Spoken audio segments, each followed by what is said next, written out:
தம்பி நில்லு நில்லு நில்லு. இங்க வா இங்க வா இங்க வா கிட்ட வா. எங்க போயிட்டு போற? சார் பால் வாங்க போறேன் சார். 500 ரூபாய் பையனை கேட்டு போ. எதுக்கு சார் 500 ரூபாய்? தம்பி ஹெல்மெட் போன ரோட்ல போக கூடாதுப்பா. சார் இப்போ வானை இடிக்குது கல்லுமழை பெய்யுதுன்னு சொன்னாங்க சார், அதனாலதான் நான் போட்டு வந்தேன் சார். நீங்க வானை இடிக்குது கல்லுமழை பெய்யுது திருவள்ளூர் காலத்துல முடிஞ்சு போச்சுப்பா.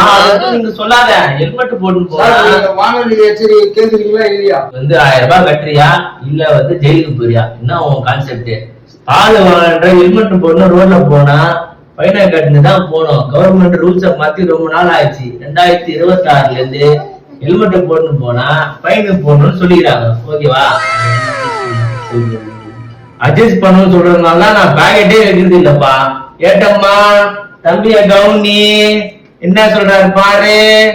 தம்பி தம்பி பேண்ட கைட்டு பேண்ட கைட்டு பேண்ட கைட்டு உட்காரு பேண்ட கைட்டு உட்காரு பேண்ட கைட்டு உட்காரு.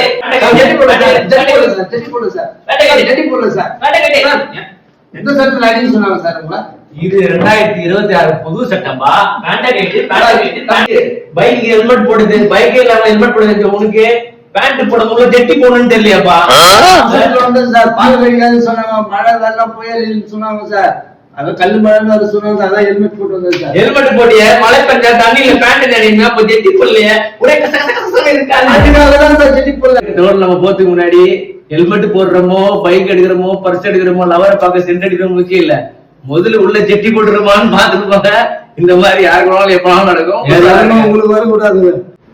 ஜெட்டி போடாத உங்க ஃப்ரெண்ட்ஸுக்கு மறக்காம ஷேர் பண்ணுங்க. எல்லாரும் சப்ஸ்கிரைப் பண்ணுங்க, லைக் பண்ணுங்க, கமெண்ட் பண்ணுங்க.